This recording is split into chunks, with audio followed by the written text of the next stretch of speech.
जब सोच बदलती है तो जिंदगी बदलती है। हर मुश्किल में छुपा होता है एक सबक और हर गिरावट के बाद होती है एक नई उड़ान। मैं हूं सौरभ प्रजापति और आप देख रहे हैं सौरभ टॉक्स। यहां हम बात करते हैं जिंदगी, मोटिवेशन और उस हिम्मत की जो आपको आपकी मंजिल तक ले जाएगी। जुड़िए मेरे साथ, क्योंकि सोच बदलनी है, कहानी बदलनी है। सौरभ टॉक्स, बात वो जो जिंदगी बदल दे। कहानी शुरू होती है राहुल नाम के एक लड़के से। राहुल एक सामान्य मध्यम वर्गीय परिवार से था। पढ़ाई में ठीक ठाक, व्यवहार में सौम्य, लेकिन एक समस्या थी। वो बहुत ज्यादा सोचता था। इतना कि हर छोटी बात पर उसके मन में हजारों सवाल खड़े हो जाते। अगर ये ना हुआ तो? लोग क्या कहेंगे? मेरे साथ हमेशा बुरा ही क्यों होता है? कहीं मैं असफल हो गया तो? राहुल की ये सोच इतनी बढ़ चुकी थी कि वो अकेले कमरे में बैठकर घंटों चिंता करता रहता।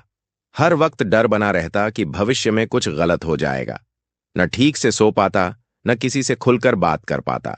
बाहर से सब ठीक दिखता था, लेकिन अंदर से राहुल टूट रहा था। एक दिन उसकी जिंदगी ने मोड़ लिया। वो एक पार्क में अकेला बैठा था, उदास। तभी एक बूढ़े बाबा पास आकर बैठ गए। उन्होंने राहुल से पूछा, बेटा क्या बात है? चेहरे पर चिंता साफ नजर आ रही है। राहुल ने झिझकते हुए कहा, बाबा, मैं बहुत सोचता हूं। हमेशा डरता रहता हूं कि कुछ गलत ना हो जाए। कोई रास्ता ही नहीं दिखता अब।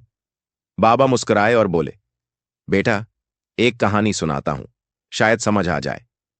बहुत समय पहले एक राजा था जो हर समय चिंता में डूबा रहता था।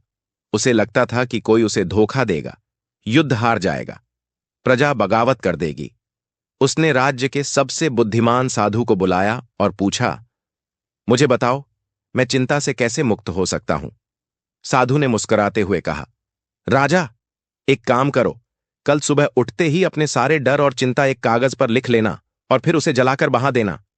राजा को यह उपाय बचकाना लगा, लेकिन किया, और हैरानी की बात यह थी कि कुछ दिनों बाद उसका मन हल्का लगने लगा। फिर साधु ने उसे ध्यान करना सिखाया और धीरे धीरे उसका जीवन बदल गया। बाबा ने राहुल से कहा, चिंता करने से समस्याएं हल नहीं होती बेटा, वो और बड़ी लगने लगती हैं। दिमाग को शांत करने के लिए सबसे जरूरी है वर्तमान में जीना सीखो। राहुल ने पूछा, पर कैसे बाबा? बाबा बोले, हर दिन 10 मिनट ध्यान करो, मोबाइल से दूर रहो, कागज पर अपने डर लिखो और खुद को कहो, यह सिर्फ सोच है, सच्चाई नहीं। और सबसे जरूरी बात, हर दिन एक छोटा सा काम करो जो तुम्हें डराता है। धीरे धीरे वो डर खुद भाग जाएगा।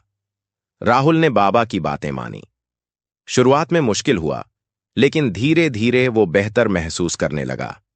3 महीने बाद वो वहीं राहुल था, लेकिन सोच बदल चुकी थी।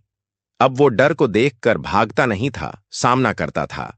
आज वो खुद दूसरों को सिखाता है, चिंता करना बंद करो, वर्तमान में जीना शुरू करो, क्योंकि जिंदगी सोचने से नहीं, जीने से बदलती है। अगर ये वीडियो आपको पसंद आई हो तो इसे लाइक करें और चैनल पर नए हैं तो सब्सक्राइब करना न भूलें।